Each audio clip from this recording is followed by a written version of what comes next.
പെട്ടെന്നൊരു പോലീസ് ഉദ്യോഗസ്ഥൻ ആൾക്കാരുടെ ഇടയ്ക്ക് കൂടെ ഒരു റൈറ്റ് സൈഡിൽ നിന്ന് വരുന്ന കണ്ടു. കണ്ടോണ്ട് ഞാൻ ആ പാട്ട് ഓഫ് ചെയ്തു.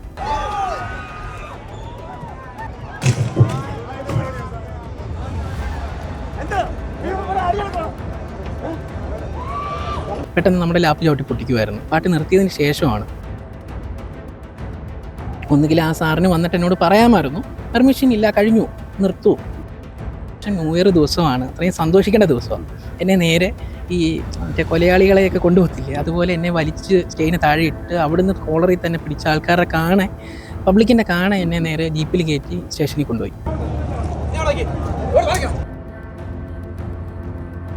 ഏകദേശം 1 ലക്ഷം രൂപ അടുപ്പിച്ച് വരുന്ന ലാപ്പാണ്. കറക്റ്റ് പറയുകയാണെങ്കിൽ എൻ്റെ കഞ്ഞിയിൽ മണ്ണ് വാരിയിട്ട അവസ്ഥയായിപ്പോയി.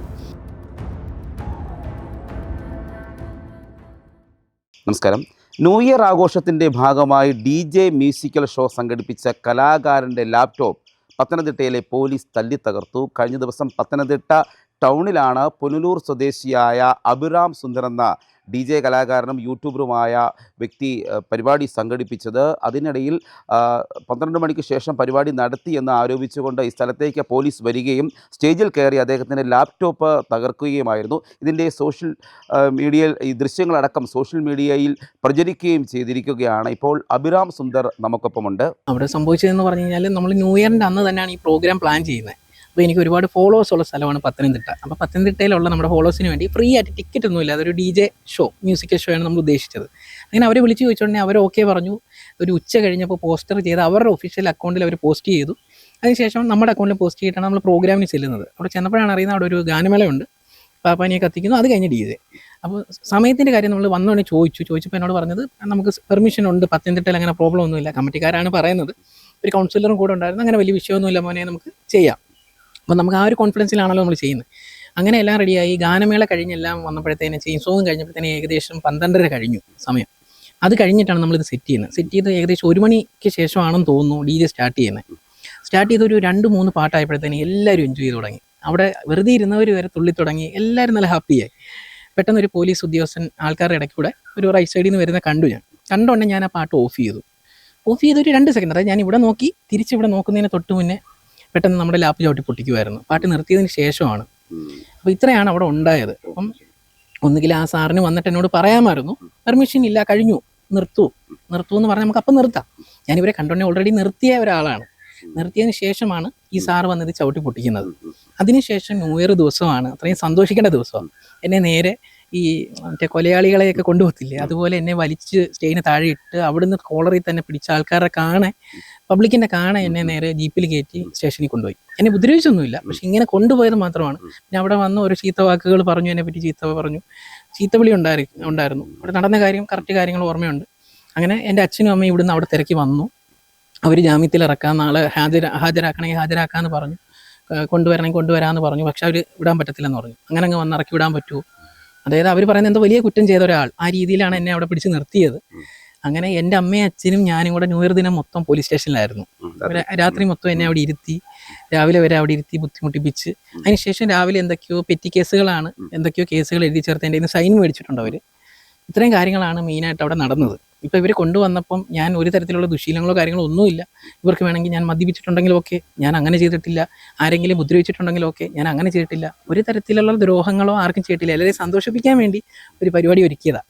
പക്ഷെ അത് ഇത്രയും വലിയ പ്രശ്നമാവും. എൻ്റെ ലാപ്ടോപ്പ് ഈ പറഞ്ഞ പോലെ ഞാൻ കുറേശ്ശെ പൈസ കൂട്ടി വെച്ച് ഏകദേശം 1 ലക്ഷം രൂപ അടുപ്പിച്ച് വരുന്ന ലാപ്പാണ്. അപ്പോൾ അതിൻ്റെ അകത്ത് അത്രയും പ്രോഗ്രാമിങ്ങുകളെല്ലാം ചെയ്ത് നമ്മുടെ ഉപജീവന മാർഗ്ഗം, കറക്റ്റ് പറയുകയാണെങ്കിൽ എൻ്റെ കഞ്ഞിയിൽ മണ്ണ് വാരിയിട്ട അവസ്ഥയായിപ്പോയി. അപ്പോൾ ഞാനങ്ങ് തകർന്നു പോയി. അതാണ് അവിടെ ഉണ്ടായത്. അതിലും കൂടാതെ വേറൊരു കാര്യം എന്ന് പറഞ്ഞു കഴിഞ്ഞാൽ, അവിടെ അടി നടന്നു എന്ന് പറയുന്നുണ്ട്. ഒരിക്കലും സ്റ്റേജിൽ നിൽക്കുന്ന ഒരു കലാകാരൻ അറിയത്തില്ല പുറത്തടി നടക്കുന്ന കാര്യം. ഈ സ്റ്റേജിൽ പെർഫോം ചെയ്യുന്ന കലാകാരൻ്റെ പ്രശ്നം കൊണ്ടും ആയിരിക്കത്തില്ല അവിടെ അടി നടന്നത്. അടി നടന്നിട്ടുണ്ടെങ്കിൽ ആ അടി നടന്ന ഒരാൾ പോലും സ്റ്റേഷനിലില്ല. ഈ അടി ഉണ്ടാക്കിയവരും ഇല്ല, അടി കൊണ്ടവരും ഇല്ല, കമ്മിറ്റിക്കാരും ഇല്ല, ആരും സ്റ്റേഷനിലോട്ട് വന്നിട്ടില്ല. അപ്പം ഈ സ്റ്റേജിൽ ഒരു അവതരിപ്പിക്കാൻ പോയ ഞാൻ മാത്രം പോലീസ് സ്റ്റേഷനിൽ ഒരു പ്രതിയായിട്ട് ഉണ്ട്. എൻ്റെ പേരിൽ അറസ്റ്റ് ചെയ്ത് കൊണ്ടുവന്ന് ഇരുത്തിയേക്കുക. അപ്പോൾ ഇതൊക്കെ എന്തിനു വേണ്ടിയാണെന്ന് നമുക്കിതുവരെ മനസ്സിലായിട്ടില്ല. പിന്നെ 2, എല്ലാവരും ഒരേ സ്വരത്തിൽ പറയുന്നുണ്ട് കേസിന് പോകണം. എനിക്കിപ്പോൾ കേസിന് പോകണമെന്നോ ഈ ഓരോ കാര്യങ്ങളുടെ പുറകെ പോയി അവരെ ദ്രോഹിക്കണമെന്നോ ഒന്നുമില്ല. കാരണം 1-2 പോലീസുകാർ ചെയ്ത ഒരു തെറ്റിന് കേരള പോലീസ് മൊത്തത്തിൽ ഇപ്പോൾ ഇത് ബുദ്ധിമുട്ടെന്ന് എനിക്ക് മനസ്സിലാവുന്നുണ്ട്. അപ്പം സീമിൻ്റെ ഓഫീസിൽ നിന്ന് വിളിച്ചിട്ടുണ്ടായിരുന്നു. ഇതിന് തക്കതായ കാരണങ്ങൾ അന്വേഷിക്കാം എന്ന് അദ്ദേഹം വാക്ക് തന്നിട്ടുണ്ട്. അതൊക്കെ വളരെ സന്തോഷമുള്ള കാര്യമാണ്. കാരണം വേറൊന്നുമല്ല, എന്നെപ്പോലെ ഒരു സാധാരണക്കാരൻ വിചാരിച്ചാലും നീതി കിട്ടും എന്ന് എനിക്ക് തെളിയിക്കണം. അതിന് വേണ്ടിയിട്ടാണ് ഞാനിപ്പോൾ ഓരോന്ന് ചെയ്തുകൊണ്ടിരിക്കുന്നത്. അപ്പം കേസിന് പോകാനോ വഴക്കിന് പോകാനോ ഒന്നുമല്ല ഞാൻ പറയുന്നത്. എൻ്റെ നീതി എന്ന് പറഞ്ഞു കഴിഞ്ഞാൽ എൻ്റെ പേരിൽ എടുത്തിരിക്കുന്ന ആരോപണങ്ങളായിട്ടുള്ള കേസുകൾ പിൻവലിക്കണം. 2, ആ സ്പെക്കിൽ തന്നെയുള്ള ഒരു ലാപ്ടോപ്പ് കേരള പോലീസ് തന്നെ എല്ലാവരുടെയും അറിവോടുകൂടി എനിക്ക് വാങ്ങിച്ചു തരണം. അത്രയും ഞാൻ പറയുന്നുള്ളൂ. അല്ലാതെ കേസിന് പോയി അവരുടെ ജോലി കളയണം, അവരെ ജോലി ഇത് ബാധിക്കണം എന്നൊന്നും പറയുന്നത്. കാരണം ആ സാറൊക്കെ ഒരുപാട് കഷ്ടപ്പെട്ട് ആയിരിക്കും ഇങ്ങനെ ഒരു ജോലി പഠിച്ചത്, അവരുടെ ഫാമിലി കാര്യങ്ങൾ. അപ്പം അവരെ ഇത് ബാധിച്ചു കഴിഞ്ഞാൽ എന്നെ സംബന്ധിച്ച് എനിക്കത് ഭയങ്കര വിഷമമാവും. അവരുടെ ഫാമിലിയും കൂടെ ഇത് ബാധിക്കുമല്ലോ. ഞാൻ ഉദ്ദേശിക്കുന്ന കേസിന് ഒന്നിനും പോകുന്നില്ല. ഇങ്ങനെ ഒത്തുതീർപ്പാക്കാൻ പറ്റുമോ എന്നാണ് ഞാൻ ചോദിച്ചുകൊണ്ടിരിക്കുന്നത്. അതിന് താല്പര്യം ഇല്ലെന്ന കേസിന് തന്നെ പോകണമെന്ന് അവർ പറയുകയാണെങ്കിൽ ഞാൻ പിന്നെ കേസിന് പോയാലേ പറ്റുള്ളൂ. എത്ര രൂപ നഷ്ടമുണ്ട് ലാപ്ടോപ്പിന്? 1 ലക്ഷം രൂപ അടുപ്പിച്ച് അതിന് വില വരുന്നുണ്ട്. അതിൻ്റെ സ്പെക്ക് വെച്ച് നോക്കുമ്പോൾ അത് ഗെയിമിംഗ് സീരീസിലുള്ള ലാപ്ടോപ്പാണ്. 2 നമ്മുടെ DJയുടെ കൺസോളും ഈ പറഞ്ഞ രീതിയിൽ 2 ലക്ഷം രൂപയ്ക്ക് അകത്ത് റേറ്റ് വരുന്ന കൺസോളാണ്. ആ കൺസോളിലും ആ വീഡിയോയിൽ കാണാൻ പറ്റും സാറന്മാർ ഇടിക്കുന്നൊക്കെ ഉണ്ട്, ഇടിക്കുന്ന ആ സ്വിച്ചുകൾ നശിപ്പിക്കാൻ നോക്കുന്നുണ്ട്. സത്യത്തിൽ ഞാൻ ഇതുവരെ എനിക്കത് ഓണാക്കി നോക്കാനുള്ള സാഹചര്യം കിട്ടിയിട്ടില്ല. ലാപ്ടോപ്പ് ഉണ്ടെങ്കിൽ ഇത് ഓണാവത്തുള്ളൂ. അതിന് ഇനി എന്തെങ്കിലും കേടുപാട് സംഭവിച്ചിട്ടുണ്ടോ എന്നും സത്യത്തിൽ അറിയില്ല. പക്ഷേ ഇപ്പം പല ന്യൂസുകളിൽ അവർ തന്നെ പറയുന്നത് ലാപ്ടോപ്പിനൊന്നും സംഭവിച്ചിട്ടില്ല, അവർ ചവിട്ടിയിട്ടില്ലെന്നാ. പിന്നെ ആ വീഡിയോ എന്താണെന്നാണ് ഞാനും ചോദിക്കുന്നത്. ചവിട്ടി തെറിച്ച് താഴെ വീണ് അത് 2 പീസാവുന്നില്ല, അതുപോലത്തെ ചവിട്ടാണ് ചവിട്ടിയത്. ആ വീഡിയോ കാണുമ്പോൾ കാരണം ആ ഒറ്റ ചവിട്ടി ഞാനങ്ങ് എൻ്റെ കിളി പോയി, ഞാൻ ടെൻഷനിലായി പോയി. കാരണം ചവിട്ടി വീഴുവാണ്. നമ്മളെ എന്തെങ്കിലും ആ ലാപ്പിന് ഒരു പൊടി ഇരുന്നാൽ പോലും ഞാനപ്പോൾ ക്ലീൻ ചെയ്യും. അങ്ങനെയാണ് നമ്മളെ ഈ ജോലികൾ ചെയ്യുന്ന ഓരോരുത്തർക്ക് ഇത് കാണുമ്പോൾ മനസ്സിലാവും. 2 ഈ പറഞ്ഞ രീതിയിൽ ചിലപ്പോൾ 10 മണിക്ക് ശേഷം പരിപാടി നടത്തിക്കൂടാ, അല്ലെങ്കിൽ 12 മണിക്ക് പരിപാടി നടത്തിക്കൂടാന്നുണ്ടായിരിക്കാം. ഇവർക്കത് വന്ന് പറയാനുള്ള മര്യാദ കാണിക്കാമായിരുന്നു. അതെന്നോട് കാണിച്ചിട്ടില്ല. 2 ഇവർക്ക് ഒരിക്കലും ഒരു പൊതുജനത്തിൻ്റെ വസ്തുക്കൾ നശിപ്പിക്കാനുള്ള സ്വാതന്ത്ര്യം ഒരു നിയമത്തിലുമില്ല. അങ്ങനെ ഇരിക്കുമ്പോഴാണ് ഇത് വന്ന് ഇങ്ങനെ ചെയ്യുന്നത്. അവർക്കിത് CC എടുത്തോണ്ട് പോയിട്ട് അതിൻ്റെ പേപ്പറൊക്കെ തന്ന് എനിക്ക് വേണമെങ്കിൽ അത് തിരിച്ച് മേടിക്കാൻ പറ്റും നിയമപരമായിട്ട് പോയിട്ട്.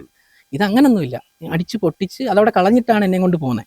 ഇതാരെങ്കിലും ഇത്രയും സാധനങ്ങൾ എടുത്തുകൊണ്ട് പോയിരുന്നെങ്കിൽ അവിടെ കൺസോളും നമ്മുടെ കുറച്ച് സാധനങ്ങളുണ്ടായിരുന്നു, എല്ലാം കൂടി ഒരു 3-4 ലക്ഷം രൂപയുടെ സാധനമുണ്ട്. ഇത് ഇത്ര ആരെങ്കിലും എടുത്തുകൊണ്ട് വരുന്നത് ആര് വാങ്ങിച്ചു തന്നേനെ? ഇതിപ്പം അവിടെ ഭാഗ്യത്തിന് നമ്മുടെ 1-2 കൊച്ചുങ്ങൾ ഉണ്ടായിരുന്നാൽ അവന്മാരെടുത്ത് വെച്ചിട്ട് എന്നെ വിളിച്ച് ചേട്ടാ അത് കിട്ടിയിട്ടുണ്ടെന്നും പറഞ്ഞ്. അവിടുന്ന് ഒരുപാട് ജനങ്ങൾ വിളിക്കുന്നുണ്ട്, ഒരുപാട് പേർക്ക് അടി കിട്ടിയെന്ന് പറയുന്നുണ്ട്.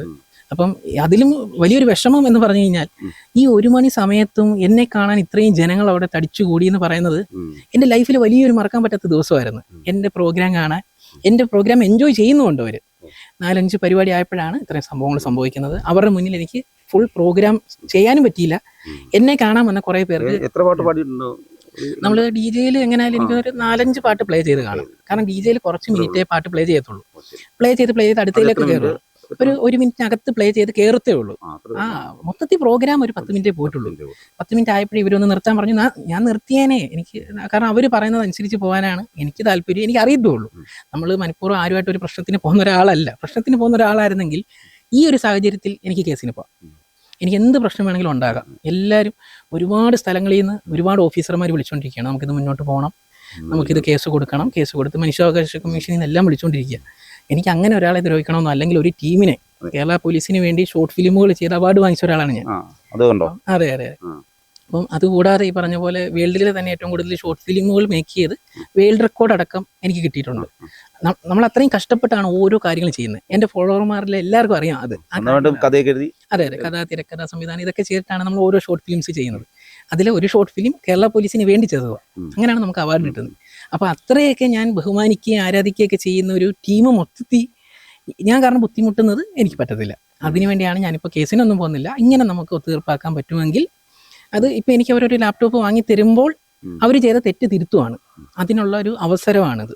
ഞാനും അതേ പറയുന്നുള്ളൂ. എനിക്കല്ലാതെ എന്നെ അത്രയും നാണം കെടുത്തിയതിന് എന്നോട് ക്ഷമ ചോദിക്കണം അങ്ങനൊന്നും ഞാൻ പറയുന്നില്ല. നിർത്താൻ വേണ്ടി നിങ്ങളോട് പറഞ്ഞിട്ടില്ല. അതെ, അവിടെ നിന്ന് ഓരോ ഓഡിയൻസിനും അറിയാം അത് നിർത്താൻ പറഞ്ഞിട്ടില്ലെന്ന്. പക്ഷെ അവർ പറയുന്നത് അവരുടെ ആരോപണം എന്ന് പറഞ്ഞു കഴിഞ്ഞാൽ പലതവണ നിർത്താൻ സ്റ്റേജിൽ വന്നു പറഞ്ഞു. അത് കേൾക്കാതെ നിർത്താത്തത് കൊണ്ടാണ് ഇത് തല്ലിപ്പൊളിച്ചതെന്ന അല്ലെങ്കിൽ ചവിട്ടിപ്പൊളിച്ചതെന്ന. പക്ഷെ അവിടെ നിന്ന് ഏത് ഓഡിയൻസിനോട് ചോദിച്ചോ, അല്ലെങ്കിൽ ഒരു വീഡിയോ കാണിച്ചതാ ഒരു പോലീസ് ഉദ്യോഗസ്ഥൻ നേരെ കയറി വന്നിട്ട് അഭിരാമി ഇത് നിർത്ത്, അല്ലെങ്കിൽ നീ ഇത് നിർത്ത് എന്നോട് പറഞ്ഞിട്ടില്ല. ഞാൻ ദൂരെ നിന്ന് പോലീസിനെ കണ്ടപ്പോൾ ഞാൻ ഫേഡർ താത്തു, പാട്ട് ഓഫ് ചെയ്തതിന് ശേഷമാണ് ഇദ്ദേഹം പെട്ടെന്ന്, അതായത് ഇവിടെ വെച്ചാണ് ആ പോലീസിനെ കാണുന്നത്. ഞാൻ ഈ ഡയറക്ഷൻ നോക്കി തിരിയുന്നതിന് തൊട്ട് മുന്നേ ചവിട്ടി പൊളിച്ചു. ആ വീഡിയോയിൽ വ്യക്തമായിട്ട് കാണാം പൊളിച്ചു. ഞാൻ പെട്ടെന്ന് ഷോക്കായിപ്പോയി. കാരണം അത്രയും കെയർ ചെയ്യുന്ന വസ്തുക്കൾ ഒരാൾ വന്ന് ചവിട്ടിപ്പൊളിക്കുക, നശിപ്പിക്കുക, എന്നിട്ട് ആ ഡി ജെയുടെ കൺസോൾ ഏകദേശം 2 ലക്ഷം രൂപ അടുപ്പിച്ച് വില വരുന്നതാണ്. അതിനെ ഇട്ട് ഇടിക്കുക, നശിപ്പിക്കാൻ നോക്കുക, അത് പഞ്ഞലാവുന്നില്ല. അത് ഈ സ്ട്രോങ് ആയതുകൊണ്ട് അതിനൊന്നും പറ്റില്ല. പക്ഷേ ലാപ്ടോപ്പ് താഴെ വീണുടനെ പൊട്ടി 2 പീസായി. വീഡിയോ എടുത്താരാ? വീഡിയോ എടുത്തത് നമ്മുടെ തന്നെ ഒരു അനിയൻ പയ്യനായിരുന്നു, റാഫി എന്നായിരുന്നു പേര്. ആ ക്രൂ മെമ്പേഴ്സ് വീഡിയോ എടുത്തുകൊണ്ടാണ് പ്രൂഫ് കിട്ടിയത്. ബാക്കി അവിടെ വീഡിയോ എടുത്ത പല പയ്യന്മാരെയും വീഡിയോ ഡിലീറ്റ് ചെയ്യിപ്പിച്ചു. ഈ പോലീസുകാർ തന്നെ കളഞ്ഞിട്ടുണ്ട്. പക്ഷേ ഈ വീഡിയോ കളയാവുന്നത് കൊണ്ട് നമ്മുടെ ഭാഗത്ത് ശരിയുണ്ടെന്ന് എനിക്ക് തെളിയിക്കാൻ പറ്റി. ഇല്ലെങ്കിൽ എന്നെപ്പോലെ ഒരു സാധാരണക്കാരൻ ചിലപ്പം അവരുടെ കാര്യങ്ങളിൽ മുങ്ങിപ്പോയേനെ. കാരണം ആ സാർ എന്നോട് വെല്ലുവിളിച്ചതാണ്, നീ നോക്കിയോ, നീ പുറം ലോകം കാണത്തില്ല. എന്നോട് സാറ് പറഞ്ഞതാണ്, നിന്നെ ഞാൻ അഴിയെണ്ണിക്കും, അങ്ങനെ കുറേ ഡയലോഗുകൾ, നിന്നെ റിമാൻഡ് ചെയ്യും. അപ്പം ഞാൻ അപ്പോഴെല്ലാം ചിന്തിക്കുന്നുണ്ട്, എൻ്റെ ഭാഗത്ത് തെറ്റില്ല, പിന്നെ എന്തിനാണ് ഞാൻ ടെൻഷൻ അടിക്കുന്നത്. പക്ഷേ ഇത് ഇത്രയും നശിച്ചതും എൻ്റെ ഒരു ഇൻസ്ട്രുമെൻ്റ് ഇങ്ങനെയൊക്കെ ആക്കിയപ്പോൾ വിഷമിച്ചു പോയി. അതാണ് അന്നേരം ഉണ്ടായത്.